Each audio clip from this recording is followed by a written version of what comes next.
Hi, this is Kirby Anderson. You know, each day we take on the tough issues and provide a biblical perspective to them. The topics we cover are wide-ranging: apologetics, theology, prophecy, creation and evolution, intelligent design, marriage, family, child-rearing, the millennial generation, trends in society, politics, economics, business, religious liberty, the Constitution, public policy, foreign policy, military policy, tensions in the Middle East, abortion, homosexuality, pornography, sexual ethics, media, technology, history, and America's godly heritage. We talk about anything that affects your faith, your family, or your freedom. So don't go anywhere, because Point of View starts right now.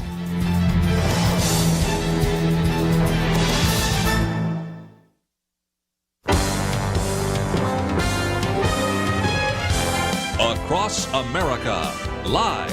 This is Point of View.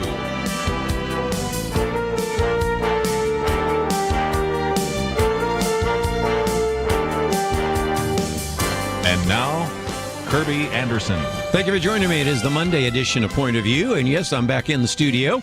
Of course, I certainly appreciate those that have been able to sit in for me, and that would be Merrill and Penna and Chelsea, and they've done a very good job. We played a couple of repeats, but I was up in Vermont for a few days and then actually teaching in upstate New York, but back once again, and it was fun to be up there, although they have a lot of rain, and that was maybe not as fun in terms of enjoying the weather and being able to take some of the pictures I like to take. But nevertheless, back in the studio here, and we've got, of course, an incredible week that is going to unfold. Even today, I'm really excited about the fact that in about a half an hour, we're going to be talking with Michael McAfee, and he is with the Museum of the Bible, but has put together something called Inspire. We'll talk more about that in just a minute. And I have always appreciated the good work of the Museum of the Bible, because for those of you that don't have a chance to go to other museums around the world and have a chance to see some of the artifacts, they have so many there right there in Washington, D.C. So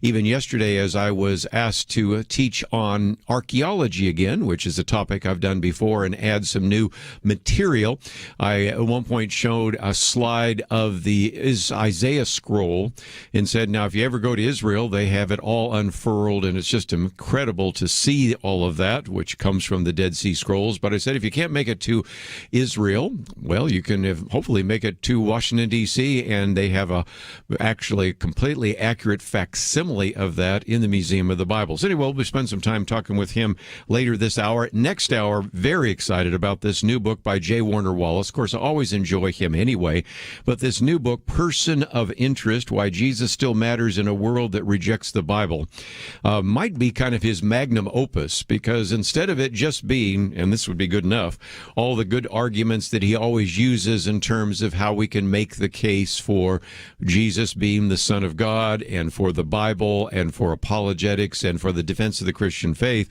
goes into incredible detail about the influence of Jesus as well in terms of history and art and culture and architecture and all the rest. Given his background, I don't know if you know, but he has a degree in architecture and design. If you've ever got any of the books by J. Warner Wallace, you know there's a lot of diagrams in there because he likes to draw, and for those of us that are visual learners, fascinating. So, nevertheless, he was involved in all that before he decided to go into the profession of his father, and that is police work, and is best known, of course, as the cold case investigator, and uses that very effectively in this book. And I'm glad we're giving him an hour. It's such an extensive book, we could give him 2 hours, but we'll give him an hour here, and then when the book comes out, because I have an advanced copy, maybe we'll come back to it again. Fascinating. So, we have a lot to cover, and I don't want to use up all our time, because I have also posted a number of articles for you to read, and I won't go into them as much detail because we have about 90 minutes of the interview today taken up with various interviews. But the first article is actually from about a week or two ago, called "The Teachers Unions Go Woke." Now, again, this came out a while back from our friends at the Wall Street Journal, and I did it because it helps answer some of the questions that we've been talking about here here on the program. I'm holding up right now our booklet on racism, which has been out for about a year and really goes into the whole issue of race and a biblical perspective and all the rest. And we now have a book that will be arriving in your mailbox if you're a donor to Point of View, called Critical Race Theory. And what I think this particular article that I've posted does is give you an opportunity to take some of the tools I give you in those two booklets, but especially the new one, and do this kind of analysis. Because what this particular article talks about is the fact that the NEA, that would be the National Education Association, which is the largest teachers union in the country, when it held its annual meeting, called for support and to lead campaigns to result in increasing the implementation of culturally responsive education. You might say, well, that sounds good, until you get this booklet where I talk about one of the euphemisms for critical race theory is culturally responsive education.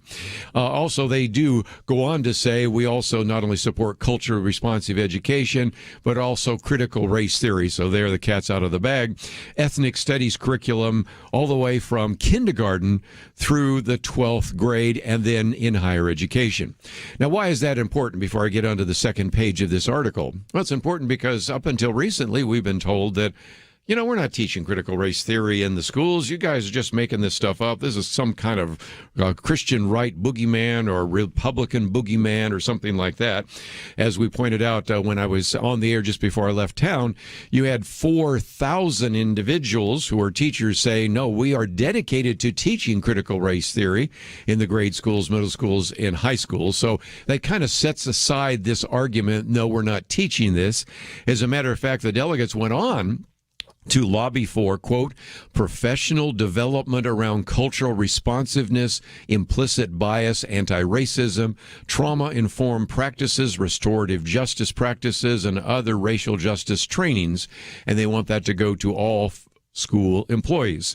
Again, the buzzwords there just multiply almost like rabbits. And again, this is one of the reasons we created this book lit on critical race theory. So a lot of people will ask me, and I was just doing television this morning on another network. Sometimes they'll say, well, how do I know what it's like? Or how can I find it? Even last week when I just mentioned critical theory in the midst of talking about postmodernism and relativism, people are saying, well, how do I know what's in the classroom? And I said, well, first of all, you might pay attention to some of the things your kids are saying, some of the material they have.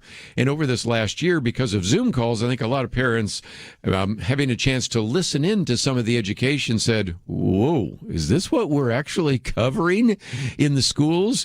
We're teaching them all sorts of things about anti-racism, bias, culturally responsive education, equity, critical race theory. And these are the same students that when they graduate from high school cannot accurately tell you what are the three branches of government, cannot place the Civil War within the proper half-century criteria, and on and on and on. It just simply goes there. And one of the other statements, which was interesting, is to join with Black Lives Matter at School and Zen Education Project. And I love what the editors of the Wall Street Journal said. Yes, that's Howard Zinn, the late radical whose history of the United States boils down to one long tale of people versus the oppressors in power. And we've actually done a program, if you'd like, in which you've had a very educated guest who's on this program talking about the, if you will, debunking some of the things that are in the Howard Zinn book and other materials out there. And so then what I think it ends with is reminding us that those people in the NAA actually say that who's the problem here?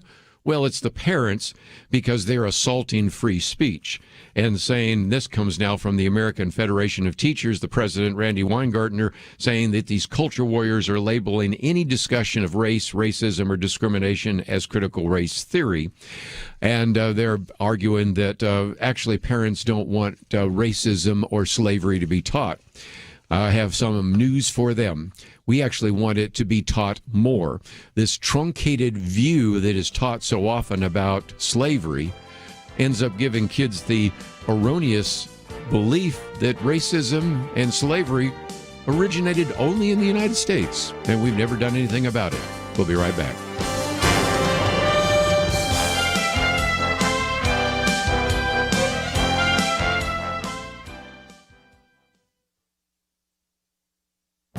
This is Viewpoints with Kirby Anderson. Pastor Rick Stedman asks, is it reasonable to believe that God exists?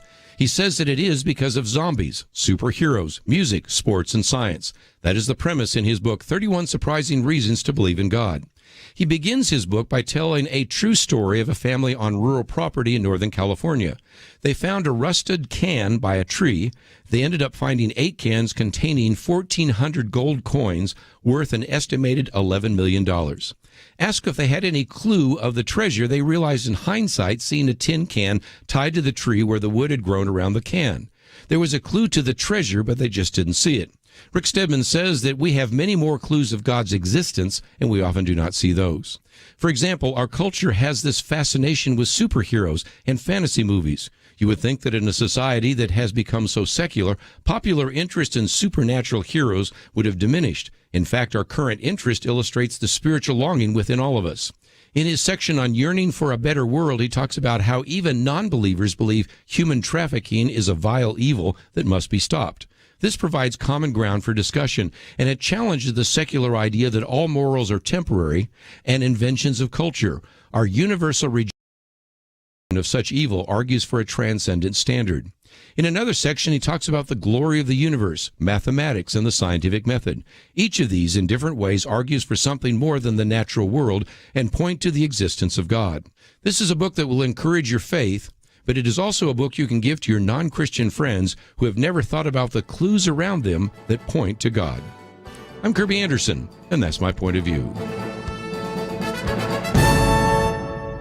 For a free copy of Kirby's booklet, A Biblical View on Socialism, go to viewpoints.info/socialism. That's viewpoints.info/socialism.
You're listening to Point of View, your listener-supported source for truth. Back once again, it is the Monday edition of Point of View, and again, as program note, Michael McAfee will be with us. McAfee will be with us as we talk about the whole issue of the Museum of the Bible. We have a new website, inspire.org, and you might want to know more about that, and really to try to inspire a generation to be biblically literate. I was doing a television program today talking about biblical illiteracy and a survey we've done at Probe Ministries about that, and to be biblically literate, historically informed, and spiritually engaged. And so I think it will be an encouragement. Also, given the fact that some of you might actually be traveling this summer, you might want to go to Washington, D.C., but even if you know a young person that would like to learn a little bit more, we want to talk about this experience that is available.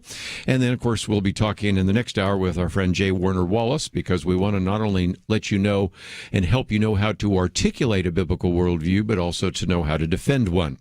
Let me mention my second article, and I will just mention it and then move on because we only have a short amount of time, but it is one which has the provocative title, Double Standard on Cuban Immigrants.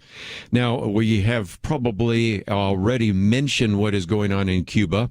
When we get a little more time, I do want to talk about some of the things happening there in Cuba, but this piece is just a few quotes that came from the governor of Florida, Ron DeSantis, about if you will, the double standard, because we right now now seem to have this open door for anybody from most of the Latin American countries to come into this country, and very few of them are being vetted.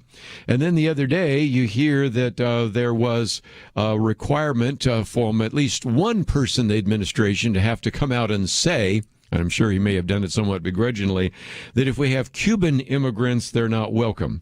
And I love Ron DeSantis' comment because it probably is a good way to summarize the entire article, in which he said they have 100 times stronger case for political persecution, leaving a communist dictatorship, than the other migrants who are coming across the border, who are basically coming across the border because they want more economic opportunity.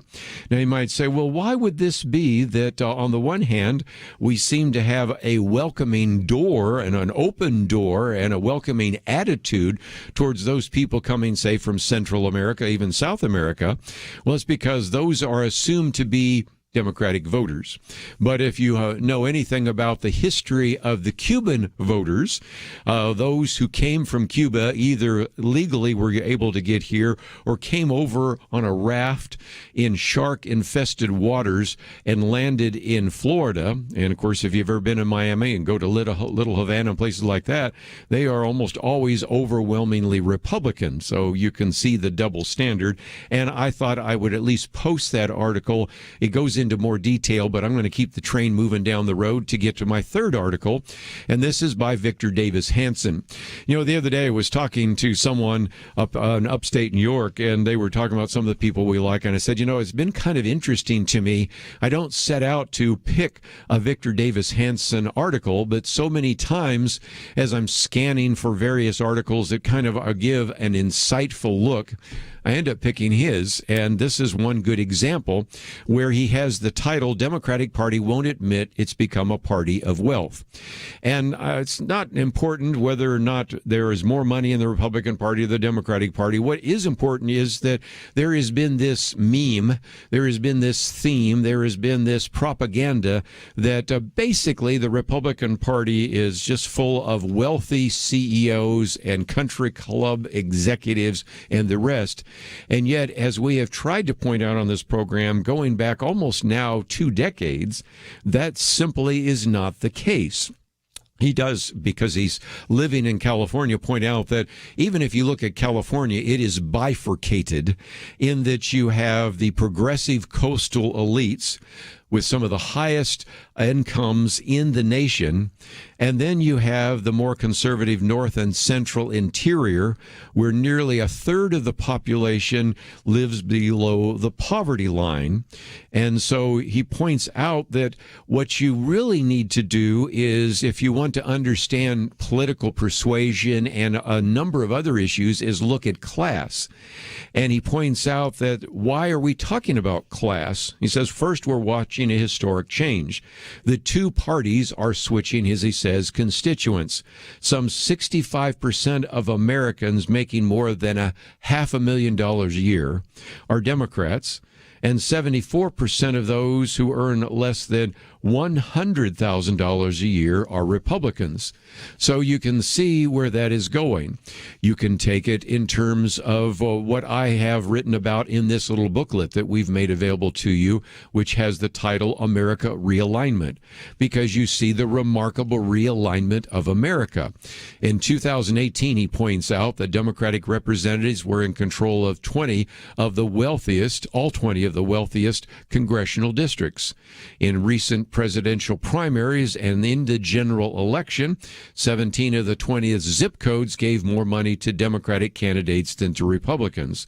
So Democratic Party now is becoming, and has been for some time, even going all the way back to a little bit of Bill Clinton, but certainly by the time you got to Barack Obama, as the bi-coastal party of elites from corporate America, Wall Street, Silicon Valley, the media, universities, entertainment, and even professional sports.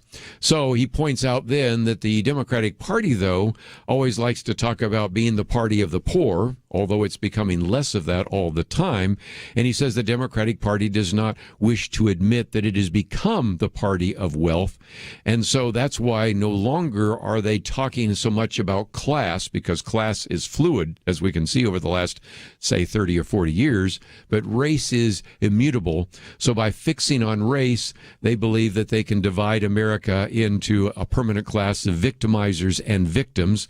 And that maybe is just one more explanation for why we hear about things like critical race theory, which has always been somewhat of a theme, and the race theme has been somewhat of a theme in elections, but even more so as well. Let me mention this other article, and we won't even have a chance to get to it today, but it's about 10 pages of great content, why we might lose a war with China. I haven't talked a lot about China. We will come back to this, but when we begin to look at some of the confrontations that are now starting to take place near, say, Taiwan and in that region, that is going to be an issue that we will try to address here in the near future, and I've posted that today for you to read, and then simply wanted to mention it and encourage you to read it, and to maybe we'll come back to it in the future. But I thought one more issue that I might put on the table before we spend some time talking about Inspire and the Museum on the Bible relates to this other booklet on privacy and surveillance. By the way, I keep holding up these booklets, and you know, when I go to other parts of the country, especially where they don't have a chance to hear point of view, they almost treat these booklets like gold because they're looking for information. I mean, almost everybody's now saying, look, I'm just too busy. I don't have a chance to sit down and read a book. But can you give me a booklet that I can read in about 10 minutes that gives me some basic information on a topic that I'm concerned about, or my kids are concerned about, or my grandkids are concerned about, or somebody in my corporation, business, or church, and that's why we do what we do. And if I revise it, and I knew I really have now for sure have to revise this privacy and surveillance booklet. It has to do with what came out just today, actually Sunday, I guess, to be honest, about the Pegasus project. And The Guardian has now been able, through its investigation and a number of other major organizations, recognize that some of us in the listening audience have a hacking spyware on our iPhones or our Android devices. And those devices, that hacking software can extract messages, photos, emails. It can record calls. It can even turn on your camera and your microphone. Think about this for a minute. I try not to charge my phone in my bedroom, although I have done that sometimes. I try to keep it away because, you know, I don't want it going off or ringing or even buzzing or anything like that. But I'm sure quite a number of you that have an iPhone or an Android probably charge it in your bedroom. And then somebody that has the Pegasus software can turn on the camera and the microphone. Does that make you feel good about that? I mean, it's bad enough to have Siri or somebody like that, or Alexa all of a sudden respond if you happen to have one of those devices in your home. But there are apparently now over 50,000 phone numbers that have been identified. And again, some of this was developed as hacking software. I believe it originally even came from Israel and other places. But now The Guardian and other of their media partners are going to reveal the identity of the people, or at least the numbers, and these include people that are business executives, religious figures, academics, union officials, cabinet ministers, presidents, prime ministers, and the rest. And so, if nothing else, we are living in a time in which you're not even sure you have privacy in your own home. Sleep well, America. We'll be back right after this.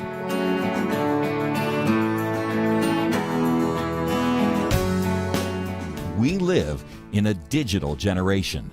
Point of View is reaching this often overly plugged-in generation with truth.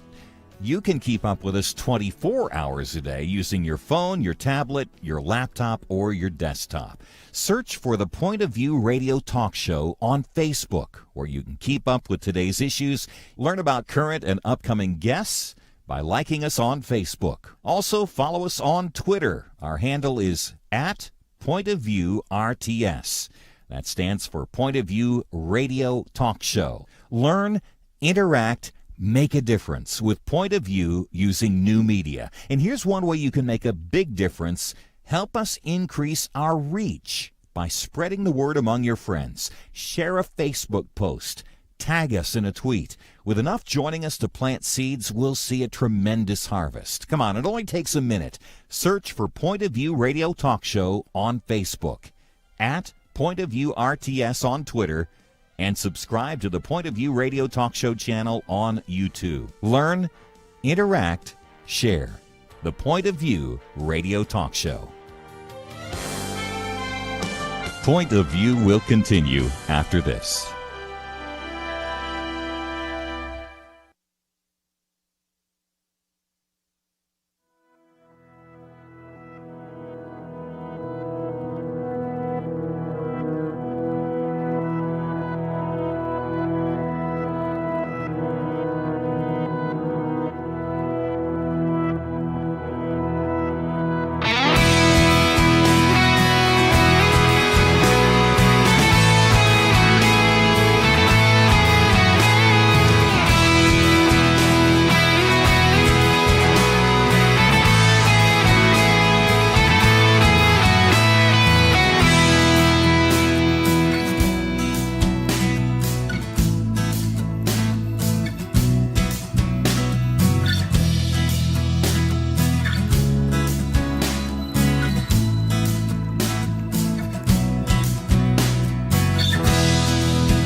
You are listening to Point of View. The opinions expressed on Point of View do not necessarily reflect the views of the management or staff of this station. And now, here again is Kirby Anderson. If you listen to this program any length of time, oftentimes we document the fact that we have a very high level of biblical illiteracy, not to mention historical illiteracy and even constitutional illiteracy. And you know that we have a real desire to see what we can do to turn that around in terms of helping young people, which is why we have a Millennial Roundtable. It's why we promote Summit Ministries and Pro Ministries' whole focus on really preparing the next generation for the university experience and things like that. And so the Mind Games Camp and everything we promote is really trying to, if we can, put more of these biblical ideas, historical ideas in the minds of young people. And so I thought it would be really appropriate to talk about this new program called Inspire. We have a link to inspire.org, and it really is an effort to inspire a generation to be biblically literate, historically informed, and spiritually engaged. And it involves some of the things that we've talked about before in terms of the Museum of the Bible. So let's, if we can, bring back to the microphone Michael McAfee, and he is the president and co-founder of Inspire. Of course, you remember him as an individual that has been involved in the past with the Museum on the Bible. He is a worship pastor at a church in Oklahoma City. He's also PhD student right now at the Southern Theological Seminary, and he is married to Lauren, who is part of the Green family. So, Michael, welcome back to Point of View. Hey, thank you so much for having me. Really excited to be on. Let's, if we can, talk about this. Again, part of what you do is provide an experience in Washington, D.C., and use your previous connections with the Museum of the Bible, but much more. And I have found that when I've ever had a chance to be sort of an unofficial tour guide of Washington, D.C., I've never done it officially, there is so much there in terms of the history, the monuments, and, of course, all the great material now at the Museum of the Bible, but also at the Smithsonian Museums and others. This is just a great learning experience, and that's exactly what you're intending to do, isn't it? Yeah, that's exactly right. I mean, I hope to make to make DC in general come to life. I actually, when I was 18 years old, went on a family vacation to Washington, D.C., and I used to say it was the most miserable experience I've had, and a lot of that was because I just graduated from high school. I just wanted to go to a beach somewhere, and didn't appreciate any of the history, and I didn't have anyone, my kind of showing me around and showing me why this matters and connecting, especially there's so much Bible and there's so much faith imprint around DC, connecting it to people and helping them walk away with an understanding of our nation's founding and with a renewed faith and a deepened faith because of it is what we try and do at Inspire. Well, again, you want to talk about how the Bible was instrumental in the founding of this republic. It's certainly important. It should be in the maintenance of this republic. But you see quite a bit of examples of that in some of the monuments. Can you give us some examples of that, and what would be kind of some of the various stops and what you'd say when you end up there? Yeah, absolutely. So if you've not been to Washington, D.C. and you're listening, you may not realize if you were to draw kind of a 1 mile radius from the center of the mall, you would basically hit probably just about everything you think of when you think of Washington, D.C. So it's all right there together. And what is really fun is whenever you go, you can see on founding monuments as well as government buildings, allusions or direct quotations of the Bible throughout. And so, for example, you see Moses there on the Supreme Court. That's the great lawgiver. You see him actually, if you get inside the Capitol and you're able to go into the House of Representatives room, they have 23 different lawgivers from across the ages, and they're all in kind of side profile. And then in the center at the back, the only one facing straight forward, straight on is Moses. And so you see kind of throughout this, these buildings as well as multiple monuments, the MLK monument being a great one of my favorite stops to take, especially young people on. And I'll tell you why. It's because there's a couple of problems that conflict that Christians run into, young Christians today, as they're defending their faith. One is that people don't believe it's sensible, and so we try and give some apologetics reasons for a defense of the Bible, a defense of the faith.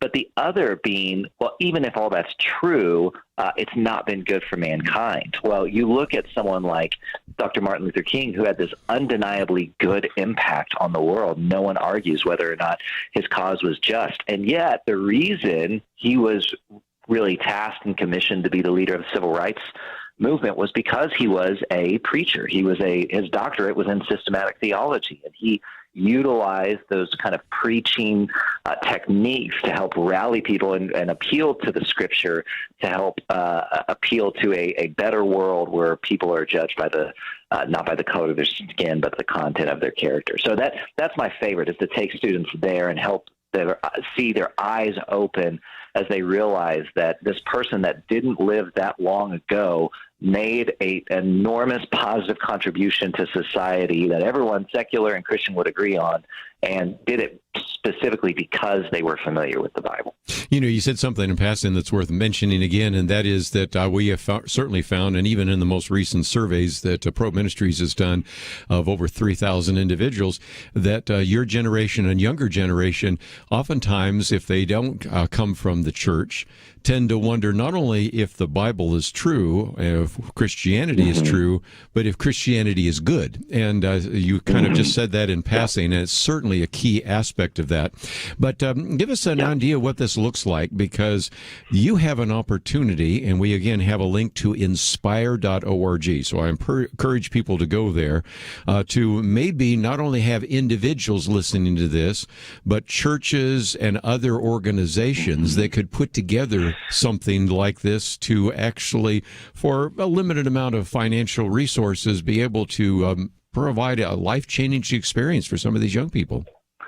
Yeah, it really is. I mean, I know personally, I am a product of small, brief, life-changing moments, whether it be camp, whether it be trip to Israel, whether it be, a student conference, what have you. And that's what DC really affords, if you know kind of how to look at it. Museum of the Bible kind of becomes this perfect lens through which to understand the rest of DC and these cultural questions that we're talking about. It's got three main floors, one of them being the narrative floor, what's the story of the Bible, one being the history floor, sort of asking these questions of, is the Bible true, is the faith true, is how we show it.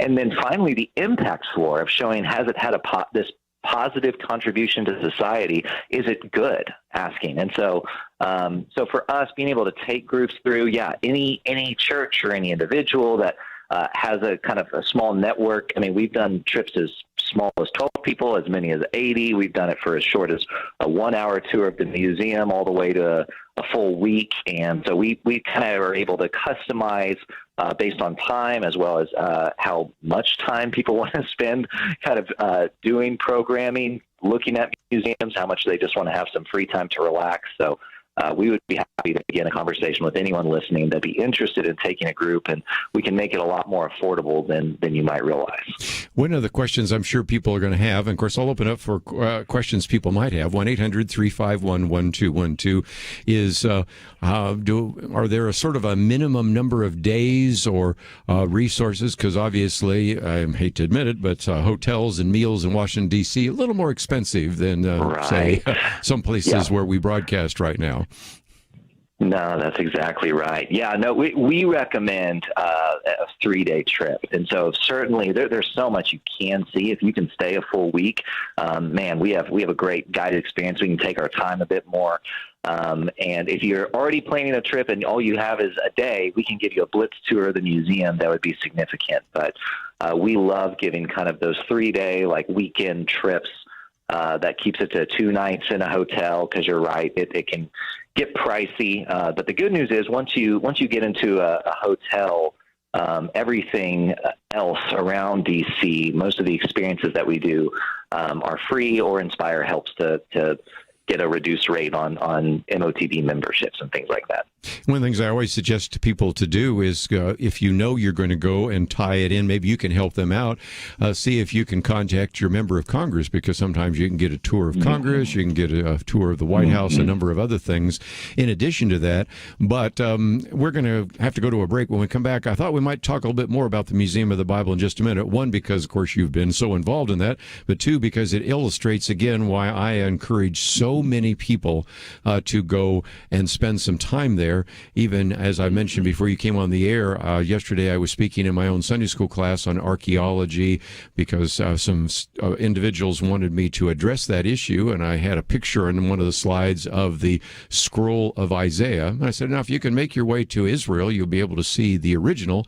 But if you go to the Museum of the Bible, you see a perfectly accurate replica, along with so many other things that are there. So let's talk about how that can be used. And I would encourage, especially during the summer, some of you might be thinking about, oh, we need to go somewhere. Oh, I hadn't even thought about going to Washington, D.C. There's a lot there, including the Museum of the Bible. We'll be right back.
Now, back to Point of View, your listener-supported source for truth. Michael McAfee with us for a few more minutes as we talk about Inspire. And I think if you want to find out more information, go to inspire.org. And Michael, I thought we might for just a minute talk about what that includes. We've sort of given a little bit of an idea. You get to stay in a wonderful hotel. Of course, there's breakfast and lunch included. But there are a couple other elements of this. First of all, if you go, you actually get a membership to the Museum of the Bible, and that's certainly worthwhile. And then you have some monument tours, but you have a night tour if you have 10 or more. You have the possibility of a synagogue worship, various other kinds of guides. So depending on which group you bring and the size of your group, there are all sorts of additional benefits. Can you walk our way through some of those? Yeah, absolutely. So that's the idea being that, we want to get as many people there as possible. And so we've built it into our model to be able to charge as little as possible while still giving maximum value. So as groups get larger, we throw add-on expenses. Of course, if you have a small group and you want to pay an upcharge, you're welcome to have any of these. But our favorite to after hours, after kind of museums close, there's not much to do after 5 in D.C., like a lot of the museums you're familiar with are shut down. But two things that are really, really fun, one being that night monument tour. It's a great way, lit up with the lights and everything. It's our favorite way to take people to the monuments, especially because it's often really hot. And so it helps to see those at night. And then the second one being that Museum of the Bible has on the narrative floor, they have a recreated Nazareth as it would have been in the first century. And that includes a replica of what a synagogue in Nazareth might have looked and felt like. And so we're partners with the museum. We rent that after hours and have a small worship gathering in there. And so I'll bring my guitar, or we've had people that have brought their own and sing and then have teaching. And it's a perfect setting, especially to talk about the Jewish roots of Christianity and how Jesus would have taught, what life would have been like for him growing up in Nazareth and Capernaum and across Israel. And so it's a one-of-a-kind experience, and it's fun to be in the museum sort of after hours once everything else has been shut down and have an exclusive touch like that. Well, and here's a suggestion, and that is sometimes when people go to Israel, they will have a tour that have people pay just a little bit more so they can bring the pastor or the pastor and his wife for free. And this would be another opportunity for you to do something nice for your pastor, who would actually go and probably be learning with you as well. I know there's some pastors right now that say, I hate to admit it, but I'm pretty sure I could not give a tour of Washington, D.C. There's a lot that I don't know about the history of this country, about the history of Washington, D.C., about the influence of the Bible. And so that would be another way that you could really do something that probably would be very meaningful to people in your church. Mm-hmm. Yeah, that's exactly right. Honestly, that was when we were kind of dreaming about what this could look like. I was working at Museum of the Bible, but I was helping to lead a trip to Israel, and we had a guide there, and that guide knew, where to park the buses, where the good place for lunch was going to be, knew the historical context of all these sites, and then was setting me up and meeting with me on the side saying, okay, now we're about to go here, and so this is the portion of the New Testament we're looking at, and then I would get up and just teach. And so we thought, man, wouldn't it be great if there was an organization that took the logistical headache off of the pastor's shoulders, if it took the kind of background of Washington, D.C. and the monuments, that he doesn't have to do the research, and then we just set up the pastor or the group leader to be able to step in and actually just teach and communicate the importance of biblical values, the importance of our faith, and how we can live that out in our world today. One of the things I would want to appreciate from you is, having been at the Museum of the Bible, people have no idea, but if you want to look at every one of these exhibits and you want to stop at every one of the pieces and listen to all that, you figured out that you'd have to have actually probably just camped out and lived in the Museum of the Bible for about a week, because there's so much. Exactly right. It would be helpful. As a matter of fact, as you enter in, I hope I'm not stealing your thunder, maybe you can explain it better, they kind of find out what you're interested in, so then you have these guided tours so that you end up going to the things that be most interesting to you, because anybody that thinks that they can go through the Museum of the Bible in an hour, they haven't been there yet, because it is just overwhelming what has been packed into that facility. That's exactly right. Yeah, it would take you. They calculated it prior to opening. I remember telling many people, taking 9 8-hour days to see and read and do everything at Museum of the Bible. People don't realize that's more time. And so I've often used the analogy of, we're like the Philip with the Ethiopian eunuch, kind of trying to help people come alongside and say, if you know what you're looking at, give them a tour where we can say, hey, come over this way. Like, let me show you what's really the very best. You only have a few hours in the museum and want to make it the very best it can be. And, the museum, one of the beautiful things about it is, as an organization, it is non-sectarian. So in other words, it's not a exclusive to any faith. And so partnering across all faiths, they have items from the Israel Antiquities Authority with Jewish tradition background. They have an exhibit from the Vatican, as well as, influence from Protestants and others and Orthodox. So anyway, we provide just kind of that exclusive. If there's anyone listening that is kind of would been Protestant, really been Protestant evangelical, that's where we kind of step in and help to facilitate great short trips, short tours for kind of a one-day experience all the way to a full week that would make not only the Museum of the Bible, but all of DC come to life in such a way that not only do you have a fun, meaningful experience, but it impacts the way that you read the Bible and the way you think about our country as you go home. Again, just before I let you go, how can people book a trip or find out a little bit more about that? Because we have a link to inspire.org, but what is the next step for some of our listeners that might like to get involved? Yeah, that's the easiest place. You go to inspire.org, and up in the top right, there's a little tab that says book a trip. You can give us as little or as much information as you want, and we will get in contact with you, myself personally, or one of the people on our staff will reach out, give you a call, send you an email, and at least begin to try and figure out if we can make a trip work for your budget. But we're just trying to help come alongside, take the logistical nightmare off, and make it really easy for you, your church, any group that you're connected with to have a really fun, meaningful memory in our nation's capital, especially that relates to their understanding of the scriptures. We have all the links that you need right at our website, pointofview.net, or you can go directly to inspire.org. Michael, thank you for joining with us today. Say hi to Lauren. We've certainly appreciated her participation as well as yours in the Millennial Roundtable and look forward to the next opportunity. Thanks so much. Let's, if we can, take a break, and when we come back, we're going to be talking with our good friend J. Warner Wallace. Now, I'll hasten to add that as soon as you hear about this, you're going to want to get the book.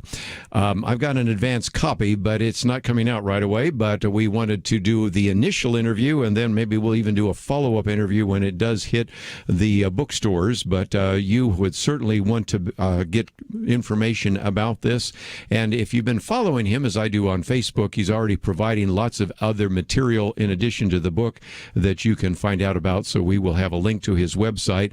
Of course, a cold case homicide detective who was pretty much an atheist and then in the midst of this became a Christian, and interestingly enough has a background in design and architecture, which shows up so much in the diagrams he has, but then went into the profession of his father, and that is ended up being a cold case homicide detective, but uses those same skills now to evaluate various things which we call apologetics, and we'll be talking about the fuse and the fallout and what that means and how to think this through as we go through his book that will be out shortly, Person of Interest, Why Jesus Still Matters in a World That Rejects the Bible. And you can find information about Michael as well as J. Warner Wallace and also the many articles that I mentioned related to everything from critical race theory to the Democratic Party to why we might even lose a war to China if we don't take seriously some of the threats around the world. So there are many things to talk about all through this week. We'll talk about those here on Point of View, but let's take a break. We'll come back and learn a little bit more about how to defend the Christian faith right after these important messages.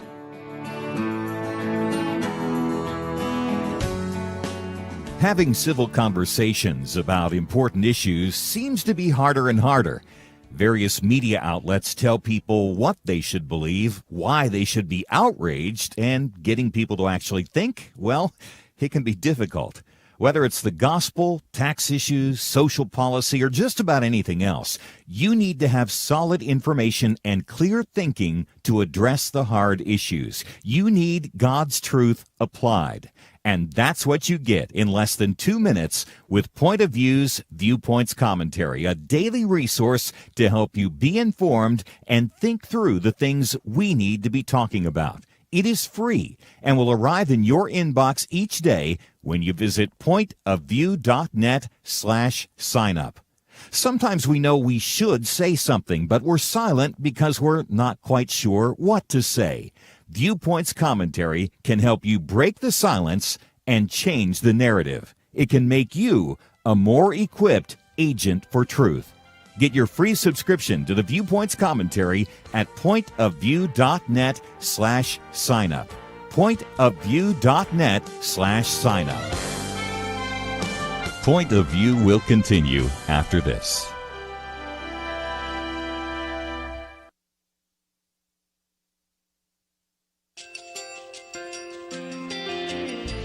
I just want to thank you so much for all the wonderful programming you have.